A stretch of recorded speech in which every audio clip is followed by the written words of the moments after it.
93.7 The Ticket. Gather round. This is the Ticket Water Cooler, brought to you by Culligan of Lincoln. You need to be more like a dog. We don't need a bunch of cats in here. Yeah. Coming at you live from the Coppel Chevrolet GMC studios in the heart of Lincoln, America. What's better than this? Guys being dudes. On air and online at theticketfm.com. Here are your hosts, Jake Bakoven and Nathan Brennan.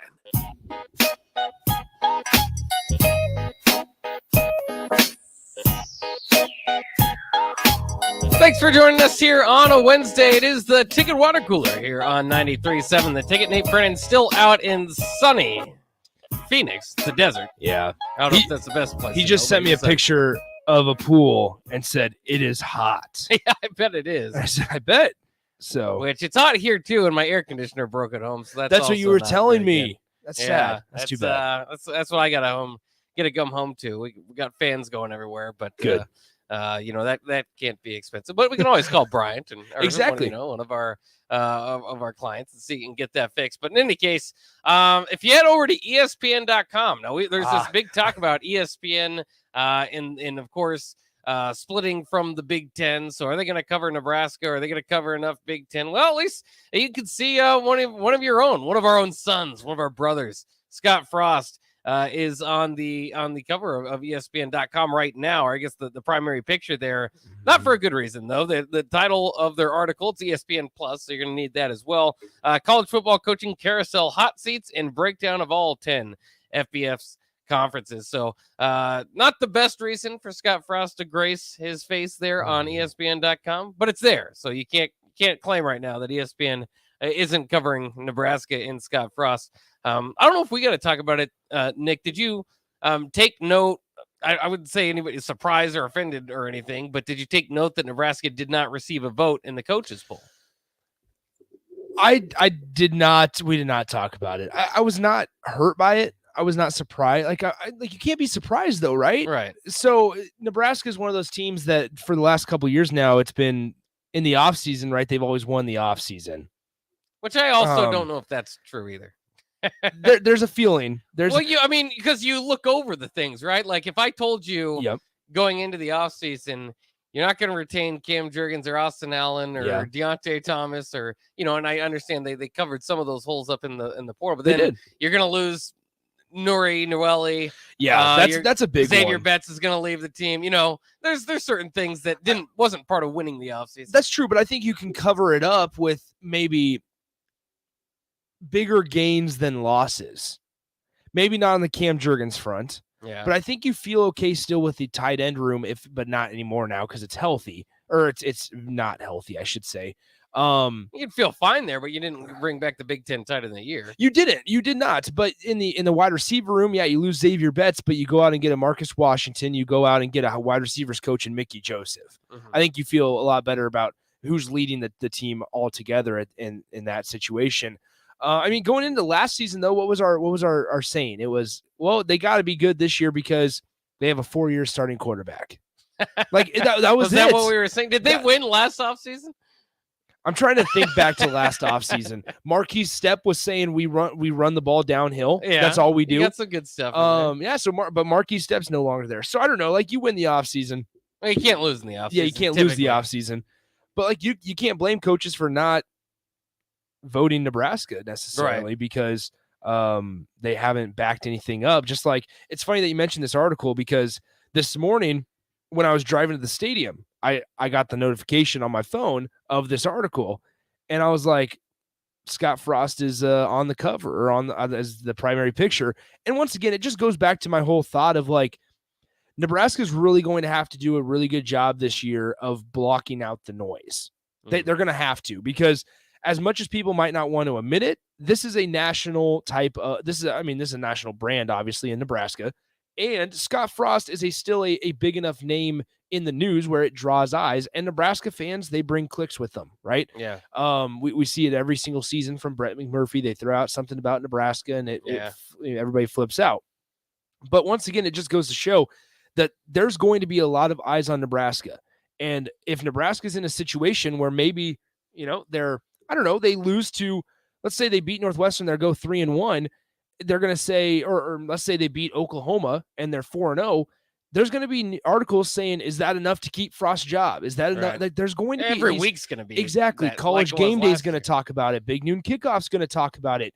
I mean, think about it. When they preview a game for Nebraska, if Big Noon is in Lincoln or in anywhere Nebraska's playing, and they show the little highlight of Nebraska warming up on the field, and the host is going to say, Scott Frost needs this one. This is a must-win game for Nebraska if it's against a North Dakota, if it's against a Purdue, if it's against an Illinois. It's a must-win because Scott Frost needs all the wins he can get to save his job. That's going to be a national story as much as we don't want it to be. Yeah, and I don't know if I don't want it to be. I know, it does make every week fascinating. I mean, that was the same case as last year. It felt like you were walking to eggshells. Before they came out and said, Scott Frost is returning, we're going to make some changes, but Scott Frost is returning. It did feel kind of toxic, right? But at the same time, that's part of losing. In a place like Nebraska, it's not going to be accepted. It's going to be much debated and talked about, especially on our station. I mean, we're dedicated to covering this team. So it is somewhat of a nice reminder, though, to at least see Scott Frost on there. It's not going to be for anything good until Nebraska starts winning, gets a game that's worth winning too. And I think that'll be dialed down a little bit nationally this year, just because of the schedule.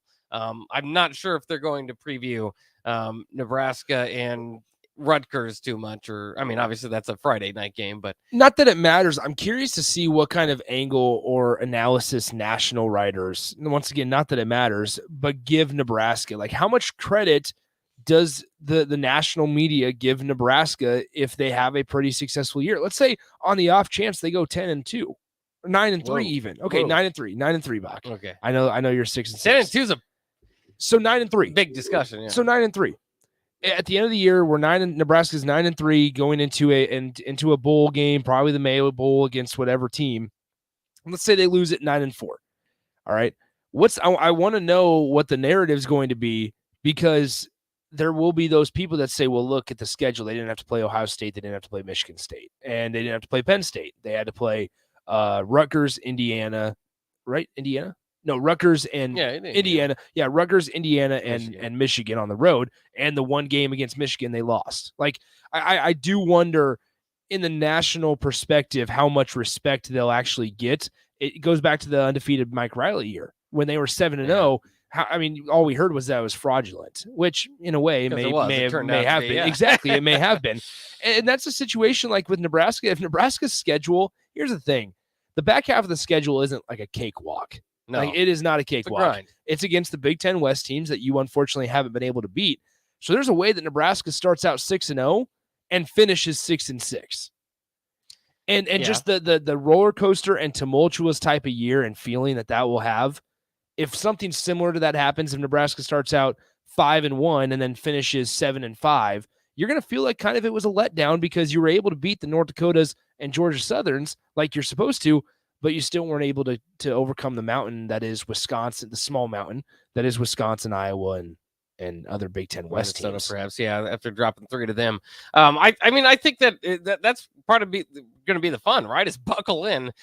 This season, almost no matter what, is going to be intriguing down to the final game. And usually, you hope that's the case as far as competitively you're in, up for the Big Ten West or in divisional play or whatever. But this year, it is what it is. I mean, again, Nebraska, Scott Frost in the lead picture, I should say, for the storyline of coaches on the hot seat, and it's not a secret. It's not a hot take. It's a pretty rough record. Yeah. it's a pretty tough 4 years, and then they're turning it over and hopefully turning over a new leaf and getting things going today. Are you concerned at all by the offense being a little bit slow today? If you heard Casey Thompson, he at least said it's not like this is an everyday thing. I think he said 3 or 4 practices. Maybe the defense has got the better of them. And I think you somewhat expected that at the beginning of camp because the defense should be ahead of the offense more often than not, just with the install and all that. But especially with the unit that they're throwing out there, I wouldn't be surprised. I'm not overly concerned or overly surprised because somewhat prepared for it. I mean, you can't just make all these changes and think, well, they're all individually good football players or good football minds. This should just be flawless. That's not how it typically works. Yeah, I guess when you ask am I worried about the negative or the negative things about the offense that we heard today, I don't know if worry is the right descriptive word. I would more say curious, because it goes back to something that I've really thought about these last couple of days, Bach, has been how quick Nebraska needs to get this offensive stuff going smoothly. And the more and more I think about it, the more and more good things I hear about the defense. And yes, the way that the schedule lines up, this offense doesn't necessarily need to be clicking on all cylinders until week 4. Mm-hmm. Or I guess it'd be week 3 because they play a week 0 game, until their 4th game. Like, it doesn't need to be clicking on all cylinders until Oklahoma, because you're going to be able to play if Nebraska's defense is as good as advertised, right? And Nebraska's offense is somewhat competent, which I believe. I mean, that's not the question. It's how quick can they be full go and look smooth as we expect it to. Like, if Nebraska is able to have a consistent running game and stay pretty disciplined with their defense and just how much of a down year Northwestern might have, I think that they'd be able to get past Northwestern with a subpar offensive showing, as long as their defense picks it up, right?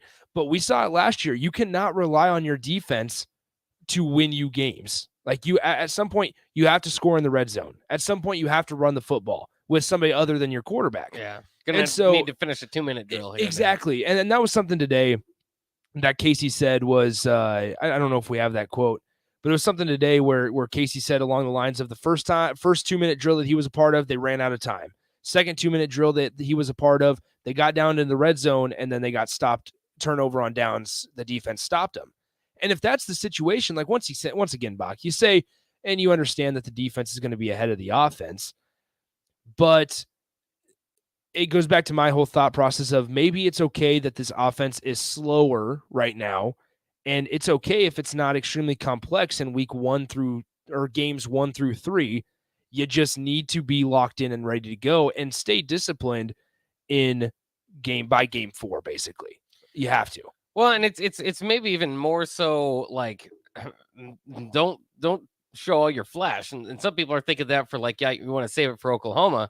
But what's hurt this Nebraska offense and this Nebraska team over the years is that the recipe to beat Nebraska is out. And it just so happens that that's also the recipe for a lot of these teams to win, which is kind of just play disciplined football. You don't have to be flashy. You don't have to finish every possession with points. Just have a tough-nosed defense, run the ball well, maybe play some keep away if you're a Minnesota type of team, and wait for the other team to beat themselves. Well, that's exactly what Nebraska did routinely against these opponents. Northwestern's going to have that similar type of approach, I believe. I mean, that's typically what they're typically, again, right? That Big Ten West team that does that is wait for you to beat yourself, play sound football, hold on to the football, have time of possession, and just do what you know works. Even if it's not working in the first quarter, it's eventually going to come to fruition. So that's what I'm a little bit concerned about. As we saw last year, the turnovers, especially the fumble at the end of the half that was picked up for a touchdown for Illinois. That's safety. That's how you lose this game because I don't think Northwestern just on their talent alone or anything is going to come in and win that game.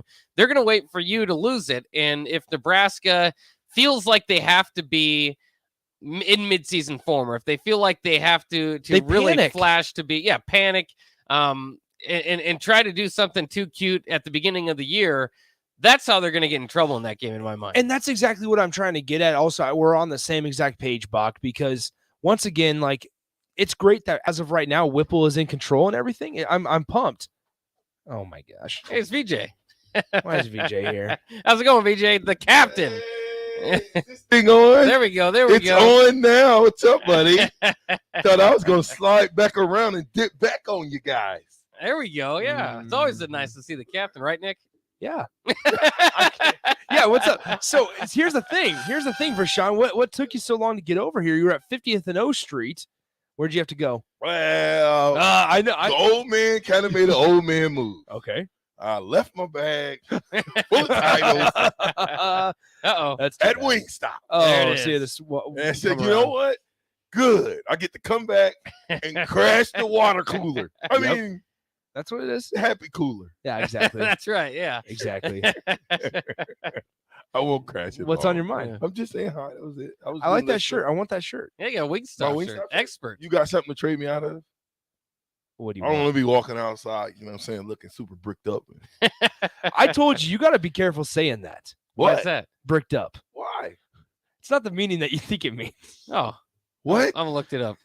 Bricked up means It's not. Yeah, bricked I up know. means I know you- what. you swole up, I man. understand. Can I in Google what- it? I'll Will probably. it be safe to Google Yeah, it? I'll probably be Oh fine. my God. Get your mind out of the gutter. I'm not. It's not my It mind. stays in the It's- gutter. It is.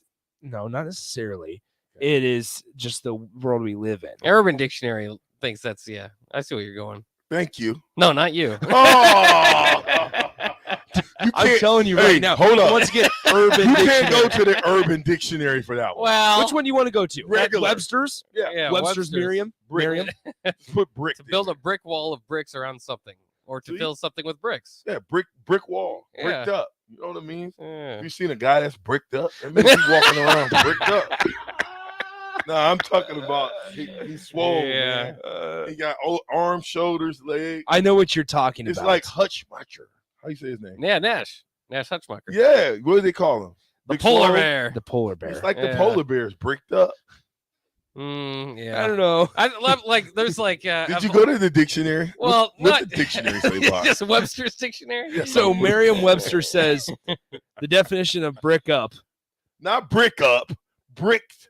Past ED, tense. ED up, bricked, not So- brick up. It doesn't have the doesn't past have the tense bricked up. verb Okay, or well. version. Doesn't have it. It says to cover. Well, then you're using it in the wrong sense because That's it not says true. to Urban cover Dictionary don't count. to cover or block something with bricks. Yeah.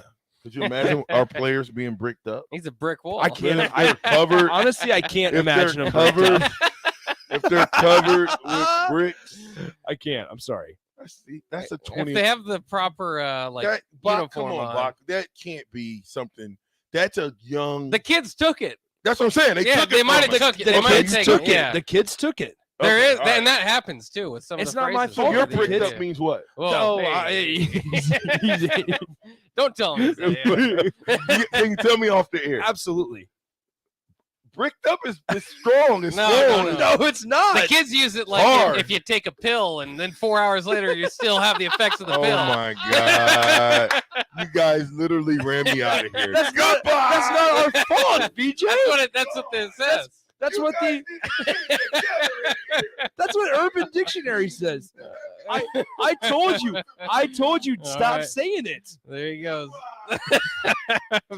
VJ is out of the room, but it was nice to get a visit.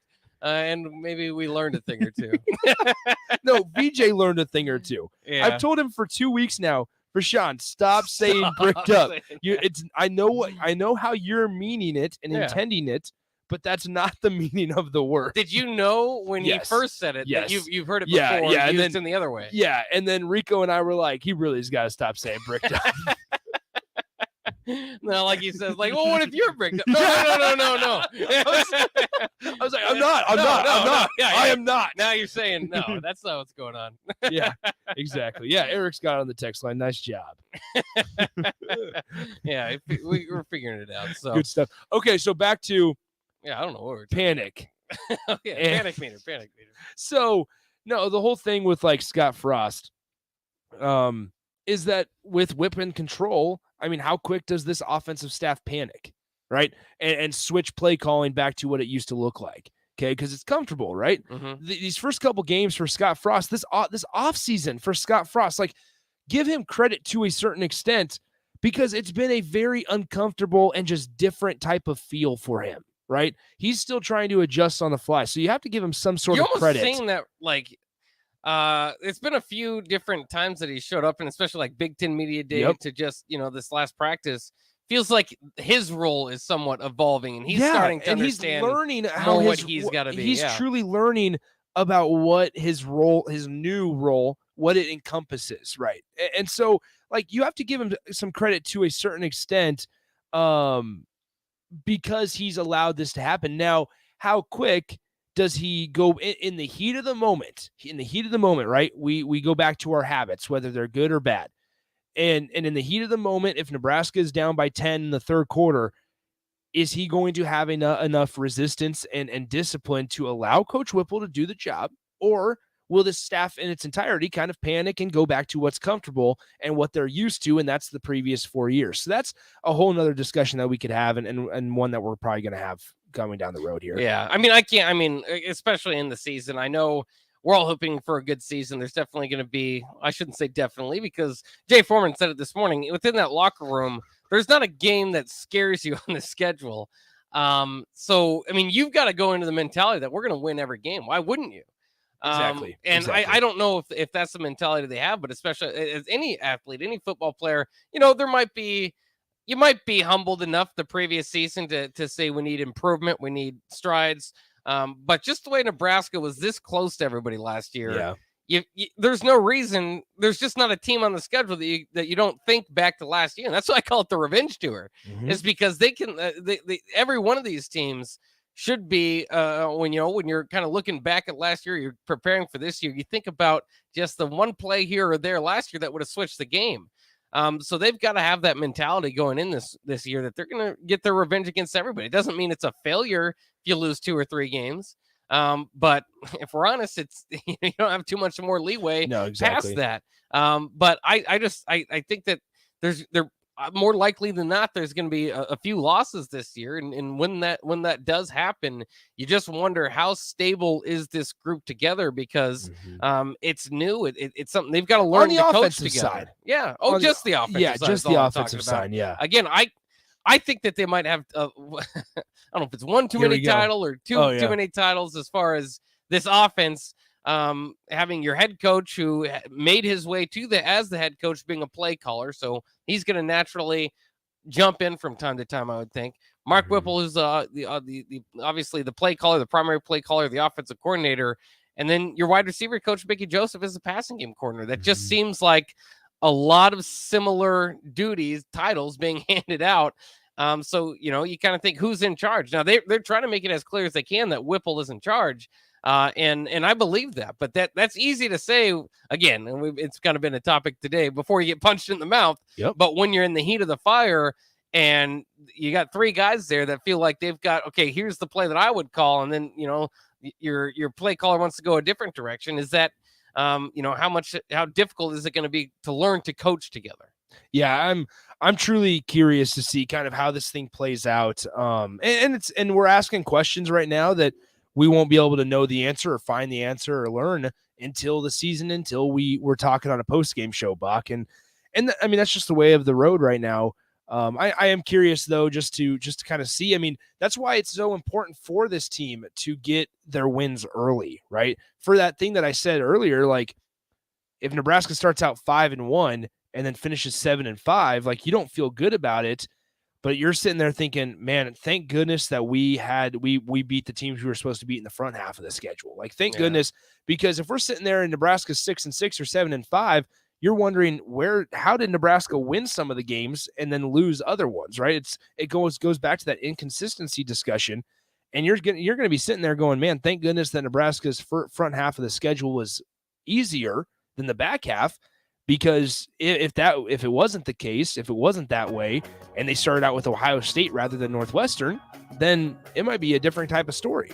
Yeah, it's. I mean, the schedule is going to help with the narrative throughout the year. I think, regardless, though, unless you see something major breakdown or a major jump, you're going to not necessarily know the answer before you get to that 4-game stretch. Definitely not at the end. So they're going to have to play competitive there, whether they get a win, 2 wins, maybe more, maybe less. Yeah, at least got to be competitive down that stretch, I think, without a doubt, for Husker fans to feel good moving forward. We'll take a quick break. We'll see if Nick might stick around. He's got some homework to do. Or Strick might jump in studio for the rest of the Ticket Water Cooler. We'll talk more Husker football coming up next here on 93.7 The Ticket.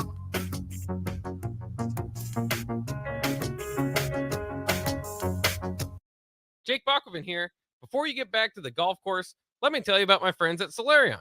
I've been working with them for many years, and they've been a great place to work with, helping develop new pharmaceutical products. All I do is check the website for possible studies that might apply to me, see if they fit into my schedule, and if I'm eligible for participation within the parameters laid out, I can make up to $500 per day in a study and feel confident in the staff and research done by Solarion to be a willing participant. I was one of 800 participants at Solarion in Lincoln last year and will continue to be. If you're curious about how you can earn up to $500 per day by participating in a research study at Solarion and with several options for scheduling, check them out at helpresearch.com/new or call them at 866-213-2965. Again, that's Solarion at 866-213-2965 or at helpresearch.com/new. Rico here with HIS Auto Care at 70th and Van Dorn, letting you know HIS is a great place to bring your vehicle for service. With superior service, bumper to bumper, we'll treat your vehicle like it's your mother's. It doesn't get any better than that. So call 402-488-8934 and HIS Auto will make you glad you did. 5% off, mention this ad, and for sure your mother will be proud you called. 402-488-8934, HIS Auto Care, 70th and Van Dorn. God bless you. The dog days of summer are here. Is your yard in need of a touch-up as we head into the fall season? August, September, and October are the months for aeration, and Penner Sprinkler and Lawn is the place to call to get the job done right. If you're noticing any issues with your sprinkler system through the hot summer months, they're always a call away, and they're already scheduling installs for sprinkler systems for next year and all other lawn care needs. Call Penner Sprinkler and Lawn today at 402-413-1215. And now, poetry from the world of Yum. You need a treat, but not something predictable. Cookies, cupcakes, apple pie, it's all boringly typical. So here's a little rule of thumb. Take that income, avoid the humdrum, and get yourself to the world of Yum. The cakes are made for any celebration, every cause of elation, alongside every occasion. So get in your car. You would be remiss not to take that drive down to Beatrice. Check out Grandma's Fruitcake and all the delicious desserts at Beatrice Bakery. Welcome to our world of Yum. State Farm, this is Bill. It finally got me, Bill. What's that, Rick? The Clark Street crater, the mother of all potholes. Oh. Year after rim-wrecking year, it's tormented the people of this town. It got me good. But you know, State Farm's got you too. You hear that? You ain't nothing. You trash talking a pothole? Yes, I am. Go with the one that's here to help life go right. State Farm. Call your local State Farm agent, Vinny Krekak, at 402-474-1173. Hi, Sean Callahan here for Coppell Chevrolet GMC, and things are cooking in Louisville. Right now, our pre-owned sales are off the charts, and we have loaded up the lots full of inventory. We've got a great supply of Sierras, Silverados, Tahoes, Yukons, and crossovers. Plus, we've got a great supply of back-to-school cars just in time for the big day. Don't forget about all of those new 2022 and 2023 units arriving every day as well. So please take that short, money-saving drive down 144th Street or shop online at CoppellCars.com. You'll be glad you did. People always ask, what are Jake and Sip like when they're off the air? Well, the answer probably won't surprise you. Hey, Jake, your Honda's looking a little dirty. Says the guy whose license plate is barely visible. I mean, do you even care about that thing anymore? It gets a little uncomfortable. Now, that's when I jump in. Hey, whoa. Mark, did you get a new car? Nope, just took my car down to Nebraska Auto Detail. Joe and the staff made the outside and the inside look amazing. Maybe you guys need to go. Okay, wise guy. Settle down, Jake. Book your appointment today at NebraskaAutoDetail.com. Start your Sundays off right with Jeff and Nicole Essink on Fitness Fanatics. Jeff and Nicole discuss health and wellness, how to achieve fitness goals, and more through the life of gym owners and gym goers. It's Fitness Fanatics from 9 to 11 a.m. on Sundays on 93.7 The Ticket and theticketfm.com. This is your High School Minute. With your Southeast Community College High School Minute, I'm Gus Cottle. As fall camp starts for Nebraska high school football teams, Class B Lincoln Northwest is having their first ever practices.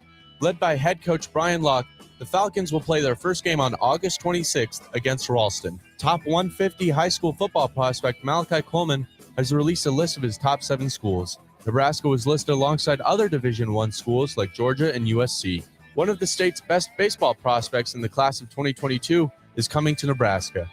Lincoln East left-hander Jalen Worthley announced his commitment to the Huskers on Friday. The left-handed pitcher was previously committed to San Jose State, but after coaching changes and a strong Legion performance during the summer, Worthley has decided to flip his commitment to the University of Nebraska. This has been your Southeast Community College High School Minute. Learn more today at southeast.edu with locations in Lincoln, Beatrice, and Milford. At Venue Catering and Events, we offer two of the most historic ballrooms in Lincoln. The Jasmine Room, located in the historic Grand Manse in the heart of downtown, featuring a beautiful built-in antique bar, spacious patio, and soaring skylit ceilings. The Scottish Rite Ballroom, located just 2 blocks from the state's capital, boasts intricate hand-carved columns, rich dark wood floors, and lavish chandeliers. The perfect venues to host your wedding, corporate event, or much more. For availability and more information, call us at 402-603-6483. Alexa, play 93.7 The Ticket. Okay.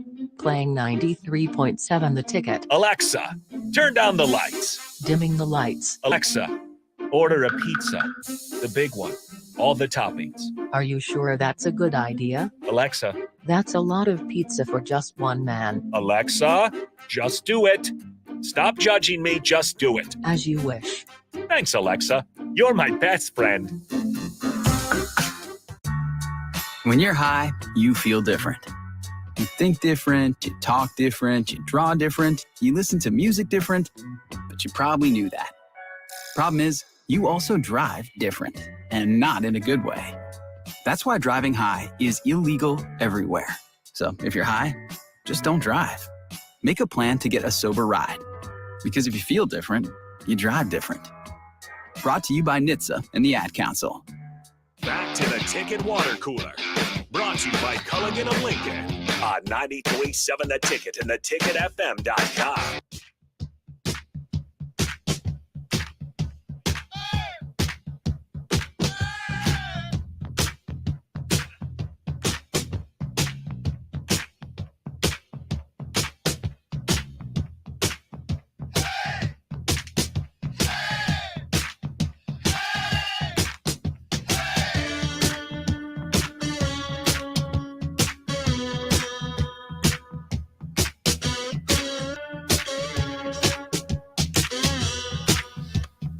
Welcome back to the Ticket Water Cooler here on 93.7 The Ticket every day from 3 to 4. And usually my partner Nate Brennan is here. He's out for the week. He's out getting fried out there in the desert in Phoenix. So well-deserved vacation. Nick Sainert sat in with me there for a second, but now it is time for an invasion of Strick. An invasion. That's right. Strick is invading the Ticket Water Cooler. A Stricky sighting. There it is. Glad to have you again once again here on the Ticket Water Cooler, and of course we are the tag team duo that makes up On the Block. At least for now. No. Is there something Somebody going say on? something? I didn't say anything. I didn't say that. Yeah, so we'll be on the block here from 4 to 6 here coming up, but a little extended half an hour for us, basically, on the Ticket Water Cooler. An interesting day. Nebraska basketball picks up a commit. Nebraska football, we're able to run down a lot of different things going on there. First of all, Devin Drew is on campus. Good to see that, right? Finally. Yeah, it's really good to finally see Devin Drew show up because, I mean, we have an expectation of what we think it's going to look like, but obviously he's still got some time he's going to have to put in. He's going to have to understand and learn new terminologies, probably shape-wise. There's just a lot of things that's going to have to happen, and it's not a lot of time for it to happen. You know what I mean? So you're definitely probably looking like maybe until October, maybe late September, October before you probably have a Devin Drew sighting. You think so? I think so. I think it's going to take some time. I don't think it's going to happen. I mean, you would hope that somebody would be able to, but you can't really simulate in, football shape. You can't simulate basketball shape, football shape without actually being out there. I mean, I could tell you, I mean, I remember it was very evident that no matter what type of shape I was in basketball wise, I just come off playing a full season. I was in the best shape of my life. I'm cut 215, and I go out on that football field, and I was sucking some wind, and back was tight, and legs was sore, and it's still, you can lift weights, you can get in the gym, you can do all the things you think you need to do to be in shape, but at the end of the day, bro, it's tough to get there, and we'll see. I mean, I'm at least kind of just thinking Devin Drew maybe 2 weeks behind. He basically missed 2 weeks of fall camp, or at least that many practices. So maybe I put him 2 weeks behind. Hopefully it's not until October, but I could see it. And who knows if he's going to take over as the starter anyway. I just feel like he was the starter they grabbed out of the portal. I mean, he started 11 games at Texas Tech. How does that compare to Stephon Wynn not starting, but at Alabama, or, some of the younger guys, Colton Feast, or Nash Hutmacher, not yet having too many tackles, but getting out there and playing a little bit for Nebraska. Yeah. It's a hodgepodge mismatch of guys there in the interior defensive line and just on the team overall, which is why I think it might be a bit of a slow start to kind of for this thing to gel. And luckily, the front half of the schedule isn't too difficult. It allows you time to get to gel there. But at the same time, if you drop one of these games because you're not quite ready, the heat is on because you lose to one of those teams. So just going to be fascinating as we play it out today. I want to update. There's no lack of opportunity, though, Bach. Oh, no. No, the opportunity exists, and that's the beautiful thing about it, right? Guys like, Colton Feast, you know what I mean? They have an opportunity. There's an opportunity there for them to get in. And it's the same thing that I felt when I was playing in the NBA. When I got traded from actually I was in the CBA. When I came back from the CBA to the Dallas Mavericks, right? Mm-hmm. There was only 7 players. They had to play me, right? And so when you're looking at that offensive and that defensive line right now, when you're looking at that, you're like, there's opportunity here. I've got to make the most. If there's a crack in the door, if there's a little crack in that door, and you see a little light on the other side of it, what are you going to do with it? Right? Are you going to allow the door to shut on you? Are you going to allow somebody to push the door shut on you? Or are you going to kick the door open and walk through that sucker? Right? Yeah. That's the mentality that I'm hoping some of these young individuals in that defensive line room are looking at. They're looking at a crack in the door and they're like, how can I kick this sucker open so that I can get on that field and get some time? Well, I think individually within, and I can't speak for all the athletes themselves, but you would think that most of them have that feeling that this is the time, this is the opportunity, this is your chance. This is it. Make no mistake. I'm sorry, I lost it. I'm sorry.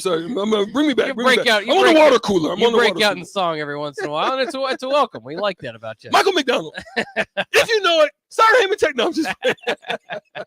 But I think there is I think there's a feeling of that opportunity of that type of pressure and what's coming up. But at the same time, and maybe it's a little bit easier in basketball, but there's still a lot of teamwork that goes on there. That feeling and that getting jacked up and all that stuff is great, but there has to be some cohesion. You have to have know what to expect of the guy next to you. And I think that's going to take some time. Just because of the newness to it, it all, of all the new bodies. Because you're used to a certain style of play. Texas Tech style. You're also fun and gun, shotgun, rifling the ball downfield, Big 12 football. That's Big 12 football, right? Oh, yeah. Where you're coming now, and it's in the trenches. It's locked and stocked. It's point your head up like 2 Rams. You know what I mean? Coming together. Like, you've got to get in there and big boy football. Cram! What's going to happen in here? Are you going to be able to get in these gaps? You know what I mean? And that's the thing that's going to happen right now that's going to be uniquely different than what he's used to. And that's what you're talking about. You're talking about you're coming into a different, not only culture, but you're also coming into a different environment to where it's downhill in these trenches. And you've got to know who beside you. You've got to know discipline on what is expected of you. And you've got to lay it down on the field. And that's it. Let's. And we'll get to more of the practice stuff again as we go out throughout the day. I know you guys want to hear that stuff. We've got Mark Whipple audio, we've got Casey Thompson audio, and Chubba Purdy audio, and a little bit of interesting quotes today in that quarterback race. So we'll break that down at the top of the hour on the block. But coming up next, I thought this was interesting. Jameson Williams, the new Detroit Lions wide receiver. He wants that number 9. He wanted a single-digit number. He wanted number 9. Nobody wore that since Matt Stafford left. Do you think it's appropriate? He called Matt Stafford to ask if he could have the number. Do you think that that's necessary, classy, whatever the case may be? We'll talk about that coming up next year on Ticket Water Cooler, 93.7 The Ticket.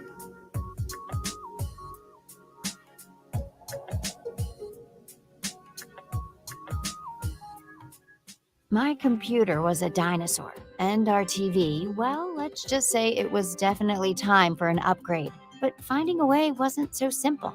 And then I found it, a research study at Solarion. I searched the studies and found a perfect match for me. I earned cash for the study and was able to make those much-needed upgrades. Plus, I made an impact on medical research. Find a study and sign up today at helpresearch.com. You should consider the risks of the research before you agree to participate. James Enterprise Incorporated, that company that hauls your gravel, rocks, and material for your farm or construction site, says thank you to the people of the healthcare community for putting yourself in the way of danger to save the public. That is what it means to be a hero and to build a beautiful legacy. This message brought to you by James Enterprise Incorporated. For all your hauling of rock, gravel, and materials, call them at 402-432-6740. That's 402-432-6740. And now, poetry from the world of Yum. You need a treat, but not something predictable. Cookies, cupcakes, apple pie, it's all boringly typical. So here's a little rule of thumb. Take that income, avoid the humdrum, and get yourself to the world of Yum. The cakes are made for any celebration, every cause of elation, alongside every occasion. So get in your car. You would be remiss not to take that drive down to Beatrice. Check out Grandma's fruitcake and all the delicious desserts at Beatrice Bakery.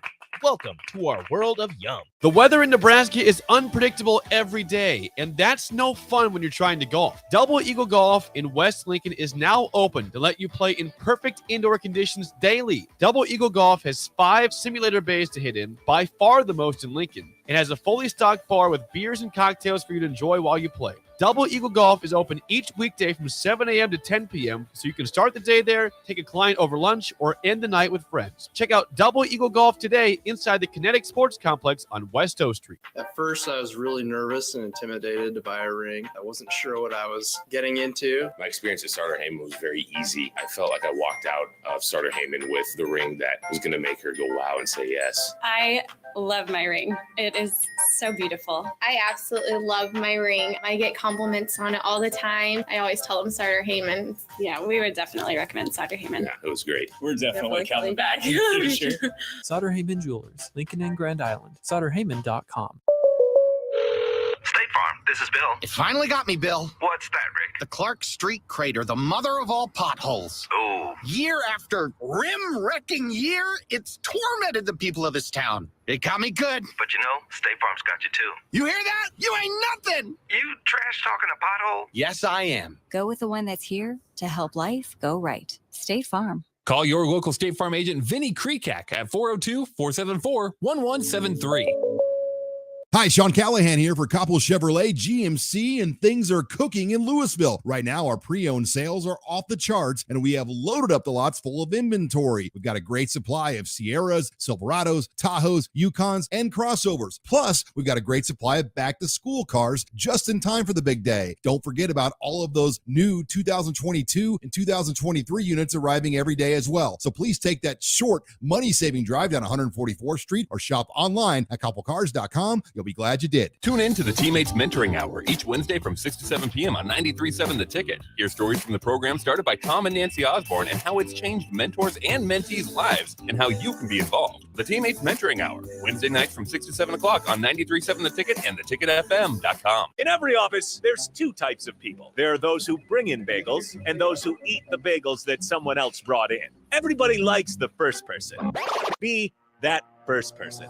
Weekday mornings at 7:30, you have a chance to win a business box of bagels from Bagels & Joe. All you have to do is shut up, Sipple. 2 questions for you, 2 for Sip. Win and the bagels are yours. Lose, well, you don't want to lose. You lost Monday, you lost Wednesday, you're a loser. Shut up, Sipple. Weekday mornings at 7:30, brought to you by Bagels & Joe. Start your Sundays off right with Jeff and Nicole Essink on Fitness Fanatics. Jeff and Nicole discuss health and wellness, how to achieve fitness goals, and more through the life of gym owners and gym goers. It's Fitness Fanatics from 9 to 11 a.m. on Sundays on 93.7 The Ticket and theticketfm.com. Happy Hour with Nick Sainert and Enrique Alvarez Clary. How fast do you think we'd be able to run around the track? Right now? Yes. A minute and a half? Yeah, I mean, if we're pushing it. I can't break 90 seconds. I mean, I'm sure you could. Do you want to hit up a high school after the show? I don't. I kind of want to do it. If you want to. Can we go? Yeah, after the show. I guess we're going to run a 400. Sounds like we might run a 400. a terrible idea, and I don't want to do this. Weekdays from 2 to 3 on 93.7 The Ticket and theticketfm.com. Put a frog in a pot of boiling water and it'll jump right out. But put a frog in a pot of cool water and slowly heat it up, that frog will boil. As a metaphor for us and all that we go through as veterans, it's a story that rings true. We learn to endure the heat in silence. We apply what we learn to life, the bills, the job, the family, things we're expected to handle with ease. When life heats up around us, we just try to stay afloat. We let the water boil. Reaching out isn't easy, but you've never been interested in easy. You join because you are not afraid of hard work. You are not a frog. If you or a veteran you know needs support, don't wait until the water boils. Reach out. Find resources at va.gov/reach. That's va.gov/reach. Brought to you by the United States Department of Veterans Affairs and the Ad Council. Back to the Ticket Water Cooler. Brought to you by Culligan of Lincoln on 93.7 The Ticket and theticketfm.com.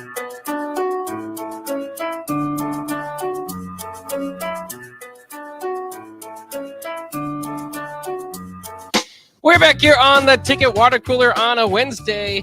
It is 3:50 and 91 degrees. No, I don't know how many degrees outside. It just sounded like I was going along that path. My name's Jake Balco, and I'm here alongside the Husker Hall of Famer and longtime NBA vet Eric Strickland. As we close out this show, get ready to open up on the block. I'm going to talk some NFL news and notes, I suppose, a few stories popping up, and I thought it was interesting.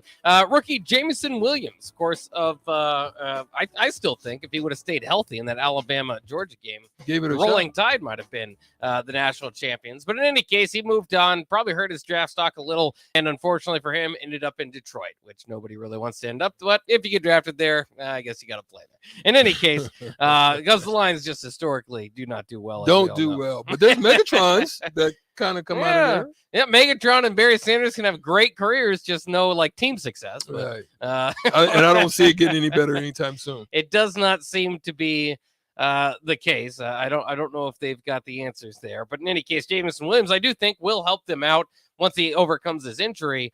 He today officially switched to the number 9, which hasn't been worn since Matt Stafford was in Detroit. Of course, Matt Stafford left Detroit, was traded actually for Jared Goff, and went on to win the Super Bowl with the Rams. I think this is pretty respectful. I mean, there's no knock against Jameson Williams for doing this, but he actually reached out to Matt Stafford and let him know that he was going to honor him and wear his number, bring the number 9 back for the Detroit Lions. There's just all type of questions that go along with that, though. Like, his number's not retired. You're the next big playmaker. I mean, is his, might Stafford end up being a retired number with Detroit? I'm sure he's got all type of passing records and stuff with them. Sure, but it's not the case now, and he's playing on another team. So I think it was a classy move. At the same time, I don't think it was quite necessary. I don't think it was necessary. Like you said, it's classy. I think it's a respectful thing to do, but at the end of the day, as you said, it's not a retired number. This isn't something like, somebody wins a Super Bowl. If he wanted Barry Sanders' number, you're talking about a different thing. Yeah, they'd be different. But it's a respectful thing to do. Will Stafford's number be retired as a Detroit Lion? That's speculative, but he didn't have to do that. I don't think. I think you just go grab the number, my guy. You just go get it. Yeah, you know what I mean? Yeah. And you're the next face of the franchise is what they're hoping. So take that number and you run with it. I do find that kind of interesting too. Did you ever take a Legends number when you went somewhere? Or did you never really cross your mind too much? Well, not necessarily. Or an all-star or something. For example, when they were there, so it wasn't like it wasn't one of those things, right? For example, in New York, Allen Houston was there. He was 20. Yeah. I'm not going in and taking Allen Houston's number. I had to be 25, Yeah. So the next best thing, I think Charlie Ward or something was 21, so I couldn't get that. I couldn't get my 2 numbers. They were longtime Stapletons. They had just went to a conference final. I mean, a final. Yeah. You're not going in there and taking that. Indiana, I had to take 21. It was cool. It was available. 20 was they just had a first round draft pick at Fred Jones. that was, I tried to purchase it from him. He didn't want to sell it. Okay. Right. But yeah, all the rest of them were pretty much, it was very similar. I think I came from New York to Vancouver, so it just the same number just translated with me. But for the most part, it was 2021. It was going to be one of those two numbers, at the end of the day. Yeah, it's interesting because I still kind of do watch, if you know, I'm a Celtics fan, and I didn't play in Seattle, Bach. Right. That'd be different if I played in Seattle and Gary Payton is like, GP, can I get I'm the that? next Gary Payton. Whoa, hey. I think it's always interesting to see. And then there's something like I was saying with the Celtics, the Yankees certainly have this where they've retired just about every number. Every number. And then what do you do? Yeah, you got to have a number. Pick whatever's left. There's like 4 numbers under 40. And is that why Aaron Judge is... That probably is why he's 99. Yeah, I would think so. There's nobody up that way. Dennis Rodman, maybe, but he plays in a different sport. Yeah, I like Dennis Rodman. He'd always pick like 91 or 93 crazy or numbers, 77 or something. You're like, whoa. Yeah, Scott Pollard did that too, but you're not a big Scott Pollard guy. Not a big Scott Pollard. Kansas boo. Yeah, Kansas guy. Anybody Kansas boo. Other than Paul. Other Pierce. than Pete Pierce. Pete Pierce is my guy. Yeah, he's pretty my guy. Let's also get to this story. Aaron Rodgers has went out and publicly commented now that he does not believe he's the next Tom Brady. Well, at least as far as playing into the age that Tom Brady is. So the only man that we've known that's been able to fight father time as well as Tom Brady has, Aaron Rodgers is saying that he's not going to play until he's 25. So that's kind of 45. Yeah, 25 is long ago. But not going to play until he's 45. Kind of interesting, as far as like top level competitive back-to-back MVP. Maybe you want him to leave that possibility out there if you're a Packers fan. But at the same time, you've got to defy the loss of gravity, it seems like Tom Brady has. There's only one Tom Brady. So to expect everybody to start saying, yeah, we're going to play till whenever Tom Brady retires, to that age, should that be the expectation for a top quarterback now? Or is it in realistic terms just going, well, if I drop off by then, I'd rather not play at that level. Let's take it into context, right? Mm-hmm. Most top-rated quarterbacks come out when? By their junior year, sophomore year. So you've got to at least take off a good, 2 to 3 years for Aaron Rodgers on the Tom Brady, because Tom Brady came out late. So Tom obviously still has a long tenure, but he also came out late, i.e. like your Michael Jordans or, compared to your LeBron James. That's a significant difference of time that you got. That's 4 years of extra time that you had to be able to accumulate. So in actuality, a couple of more years would be around pretty close to where Tom Brady and Aaron Rodgers have come out, is based on when Aaron Rodgers, I think he came out his junior year?